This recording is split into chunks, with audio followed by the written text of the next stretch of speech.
Hello, Scott from Wessex Blades. Quick show and tell, as it were. The sheath. Double row of stitching now.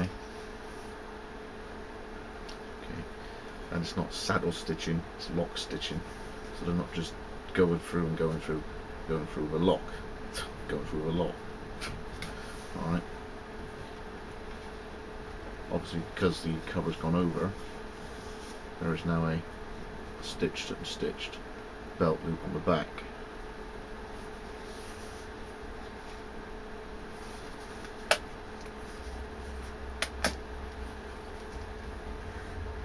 So, edged, slicked all the way along, all the edges slicked, no raw edges left at all. Love it. Bit to clean up. There's this Boudica in U. Okay, red liners. Got a number? Yeah. Pommel. Brass. Tube. Pins. Foam ramp. That's rounded. And that's a sharp 90 degrees there, so if you want to do your bark scrapings with your ferro rod, it's that end. Order control for your thumb is there, rounded. If anybody wants it the other way around, I can do that. But my standard is I presume you want the thumb there. You don't want a sharp edge where your thumb's going to be. If you hold it like this and put your thumb against the back of the blade, you can ferro rod that. It's not the end of the world, but at least you've got the comfort of a rounded spine at that end of the handle there. So I've got a lean bevel with a convex micro edge, and it's in 52-100, not 01. Hey, rationale behind the new swoopy sort of groove things I've got there. If you have a look, the order light can pick it up, but I've got it's a stylized T. So I've got a T from Mr. Telford, and you'll see what I've got from Mr. Ashton later. But that's going to be the way I like to do my sheaths from now on. Okay, it's sheaths protection, and it's not. I mean, sheath that's a pouch sheath that's got, you know, retention, that way it's not going to come out or move. But if that goes over like that and clips, the rain's not going to land on it, it's not going to get scratched up. It just affords a bit more protection to the blade. Okay, so there's the Boudica from Mark Glynn with his Danelaw.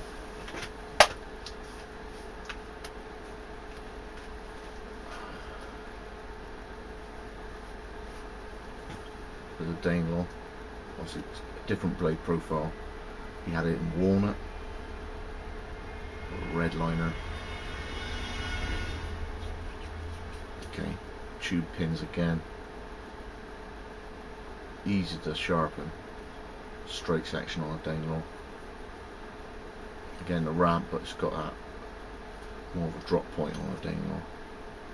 Again, 52-100. Again, rounded up this end, sharpened down that end. Okay, or so I want it the other way round, I do it the other way round. Alright, so there's a Danelaw, the logo there somewhere, and see it flashing right there, it is. Wessex Blades Spartan logo.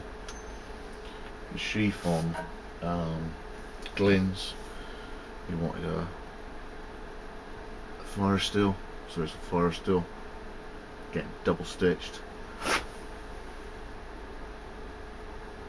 Tooled it for him. Again, there's the belt loop on the back, and he went for a dangler, so everything's slicked, even grooved decorative couple of lines on the dangler loop, brass sections on the Yoda poppers, and I put a Spartan head on there as well for him. Spartan head on there, and I managed to, with the impression, I put some edge coat in it, so I brought the feature out of the Spartan head on the side of the loop. Again, grooved, again slicked and edge coated. So that's for Glyn, and he's got a stylized A. There's an A. See the shape there. So what that means is from now on, I'll probably put the prices up in the new year. But let's say your name was had a surname where it had a nice angular letter, so a T or an A or a J, something like I could get a swoop, or I'll choose your Christian name or your surname. And what that means is that sheath is then sort of attributed to you a bit more. There's a bit more personalisation, but it also means if some frigger ever nicked it, they'd have to get another sheath, unless their surname was exactly the same letter as what was on there. Do you understand? It's just another little it's just another touch I like to put on the sheath, but it adds to the personalisation of it for you. Plus, it's that much more awkward to nick. Okay, and now and again it shows things do go missing. I know something was took off of Beaver Bushcraft, saying something. You look around and a Hudson Bay tin or something went missing. If it had engraved all over it Helen Horden, you know, some sod's got to throw in a lid or they got to grind it off. So by having an initial on there in a stylised way of doing it, it's just another touch for it. Alright, so that's there. Plans for the next step forward. If I keep hold of these guys until the weekend, because I've got a craft fair, I'll have the sheaves as a show, just to show something, and I'll post these off to you early next week. From today onwards, I'm going through a load of age checks. I've got 3 people dropped in their passport photos, so I've got to just go through that message and then move forward with their orders. But the plan from onwards now is I've got it's Rory's Golock, it's Mike's Cortez, and then it's the box of modifications. So I have knives for regrinds, I have sheaths for making, I have sharpenings, I have blade profiles to do. It's oddses and modifications is after these 2 blades here. And when I do those modifications, something's on its way to 7k metalwork, and what I want to do is a build along, to obviously a bit of an experience for Anne, but also so you've got an idea of what goes into me making a knife. I've had quite a few go and do everything in house. Well, I don't do the heat treat, but it doesn't mean to say I can't. You know what I mean? And there's a lot of people who you know, their own personal view on what constitutes a real handmade knife is the fact that the heat treat's done in house. Yeah, I understand, but it doesn't mean to say I ain't got the skill to make a knife out of a bicycle chain. You know, if I had the kit in the domestic setting, it could have been an option. But you know, there's due diligence, as it were, when Sandy does his heat treats, Lee does his heat treats, when Dell does the D2, and between the aluminium, it's just another stage. Okay, I've invested in another facet of the way I've done it. I get it in, and I'm using a different steel anyway. So if I was going to do 52-100, it's a triple quench. You know, it's a real, I wouldn't say a faff, but it's a rigmarole of constantly and you got to get it right every time. But I've made a decision, and what I do is I get it brought in factory heat treat in fluidized sand bath. So you know, as far as I can tell, I've got as good a heat treat as I can afford to invest my money in buying the stock. Okay, there's a lot of things that when you know a little about it. Someone heating something up in a blowtorch and then sticking it in oil, that's hardening. It's not necessarily a heat treat. Okay, so there's going to be just a little insight as to how I'm going to do a blade from start to finish, but it's not that I haven't got the skill or diligence to do it in-house. I've chosen not to. You understand? There are videos of me pounding a billet of a chain I've welded up. There aren't many other people who've done that.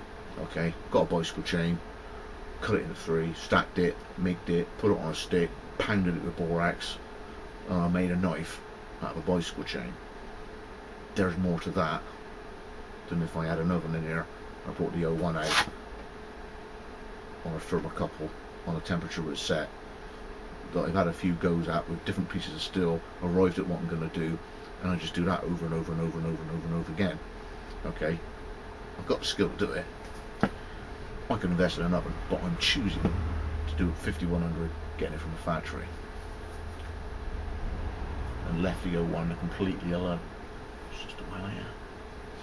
So let's go for my 6 blades. I'll just hang on to these for a week, and then big arse blades next week, in the next couple of days, and you'll sort of see the fruition of that. Like I said, I've got a craft fair Sunday.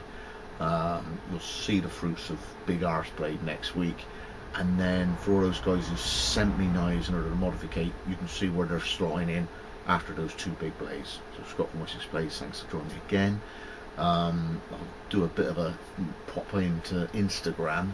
I had a bit of a big old day yesterday. I think I was on 249 people, and before I knew it I'm on 306. So quite what happened yesterday I don't know. I just popped a few photos of this up, and I gained 50 odd extra followers, which is a bit of a jump. But if anybody who's watching me on YouTube, Facebook, but I'm also on Instagram as well now, and it's basically Wessex Blades. And it's a chance, if you've got my mods, it's a damn sight quicker for me to get the iPad from the little girl out the thing, hashtag, and do that as in 5 minutes whilst I'm having a cup of tea, than it is to film, upload on the computer, and do all the editing to do with the Windows Movie Maker. So if you want to hit me up on Instagram, that'd be cool. Get a bigger following on there, and see you in the next one. Scott from Wessex Blades today.